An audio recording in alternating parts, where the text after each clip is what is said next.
What's poppin', Attack Squad? It's your boy SatAttack. When you guys see the title, we just got done reacting to the death at Great America, like 20 minutes from that drop zone one. Hey, I came, check their most famous video. There's 1 million death at Disneyland, the infamous death of Brandon Zucker. Hey, I'm gonna check that road to get help, but we're gonna done, but let's get it, man. Hey, bro, at Disneyland, Great America, bro. Hey, this is wild. This is the infamous. Check this out. Let's see what happened.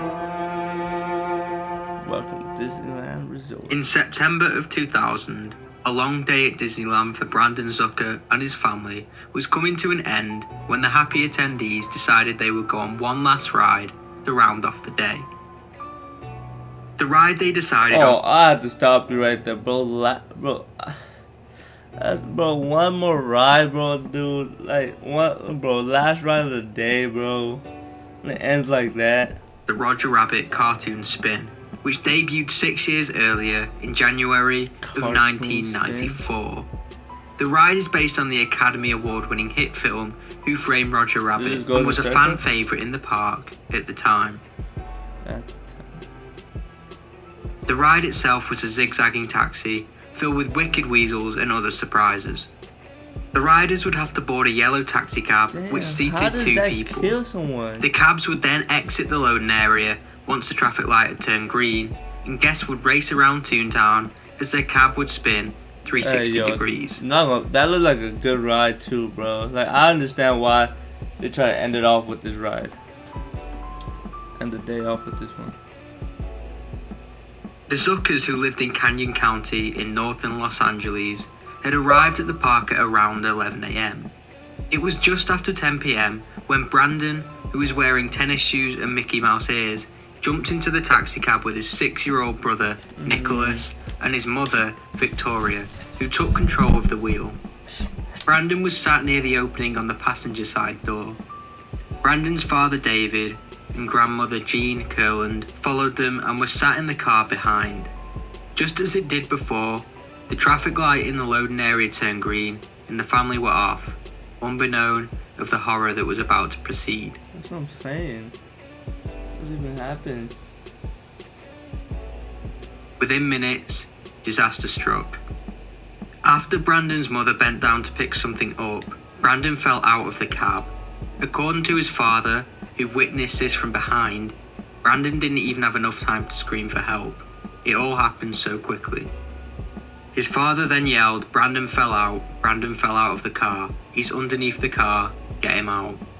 His screams for help were soon joined by the screams of his wife. Brandon fell under the moving car behind his father's, bro.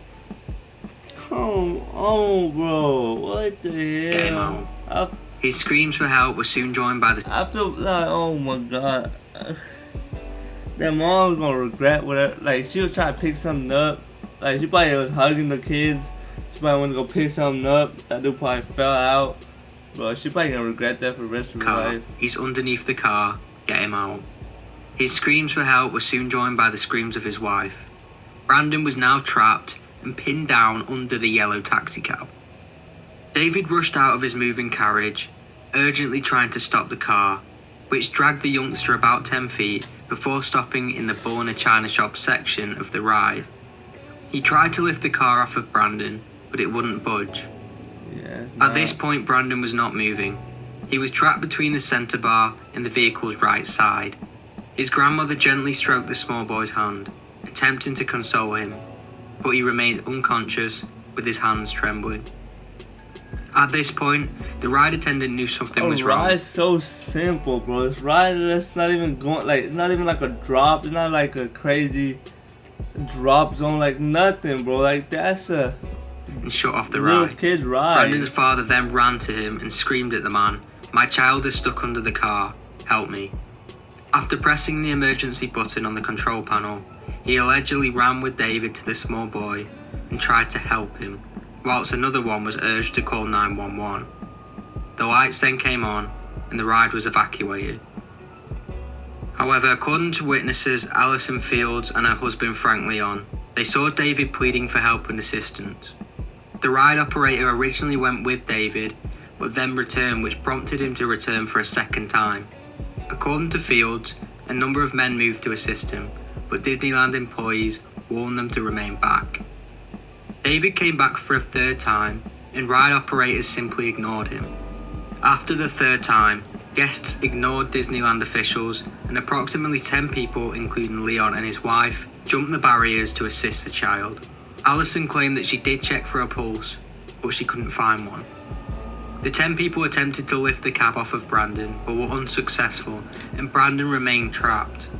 As you can imagine, the scene was absolutely horrific, as Brandon's mother screamed, "Not my baby. Please God, anything but my baby." Frank and Allison then left the scene, as it was too distressing for the pair. Another witness stated that it took Disneyland too long to inform the police. Once the call was made, the police arrived within 3 minutes, with firefighters joining them a minute later. The firefighters then used a jack to free the boy from the ride, where Disney rescue staff performed CPR on the boy until the paramedics took over. Miraculously, paramedics managed to get a pulse. At this point, Brandon was blue from the lack of oxygen and could not breathe on his own. He was then transported to UCI Medical Center, where he underwent surgery for 2 hours. And although Brandon survived, the Zucker's family nightmare underwent surgery for 2 hours.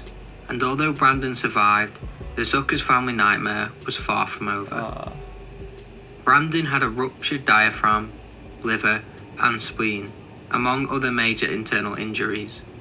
When the ride crushed Brandon, he went into cardiac arrest and sustained brain damage. After the incident, he was unable to walk or speak and spent more than a month in a drug-induced coma.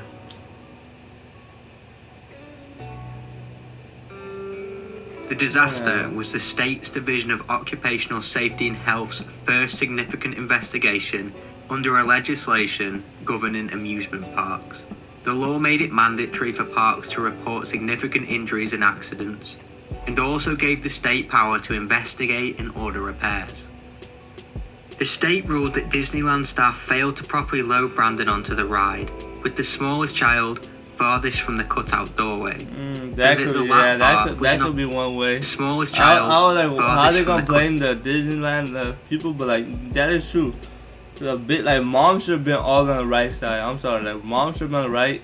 Nah, but you had the parent in the middle, so like, but I don't know, bro. Mom should have been on all the way. I mean, on the right on the door side. I don't know, bro. That's probably how it should have been. Failed to properly load Brandon onto the ride, with the smallest child farthest from the cutout doorway. That's true. And that the lap bar was not entirely lowered. It also how did it ordered a open so quick? I just realized, how the hell did the door open that quick? Bottom of each car, like, as well as other substantial. It should like automatically lock when it starts. Like it should be like a baby lock type shit. It should be only open on the outside if it's moving. Like once it stops, yeah, unlock that shit. Yeah, what the hell? Safety adjustments to the ride. Disneyland was then rightfully sued by the Zuckers, who settled for an unknown sum to help pay for his expensive medical treatment. Brandon then spent the next 8 years of his life in and out of hospitals. His mother stated, he battled with this for 8 years, in and out of the hospital, and he fought for a very long time. We did every kind of therapy, and everything that we could possibly do for him in the 8 years. He just got tired, but he still gave us a lot of love, and we gave it to him. Sadly, Brandon's health continued to decline, and he died in his mother's arms at Children's Hospital of Orange County on the 26th of January 2009. He was only 13 years old. After his death, his mother stated, "Every time he was poked and prodded, another piece was taken out of my heart. I've been grieving for 8 years. He's running and playing with all his legs and feet on his scooter up in heaven." Yeah. His father. That's a good way. That's a positive way of thinking about it, because. And playing with all his legs and feet on his scooter up in heaven for 8 years. He's running and playing with all his legs and feet on his scooter up in heaven. That's a good way of looking at it. His father and I gave him the best quality of life that we could. He was a great son, and we love him so much, and we will miss him greatly. Brandon today is survived by his elder brother, his mother, and his father, and was laid to rest at the Pacific View Memorial Park in Orange County, California. Disney spokeswoman Susie Brown released a statement saying, "We are saddened to learn of the passing of Brandon Zucker. Our thoughts and prayers are with his family at this difficult time." Bro, that is wild. That's crazy. Like, incidents like this shit happen way too often, bro. Like, what the hell? Like, this is another video of Haley. I don't know. I can't see her last name. But if you enjoyed that, I don't know how you can enjoy that, but hey, we out, man. That was crazy, bro. Bro, that is. Whoo.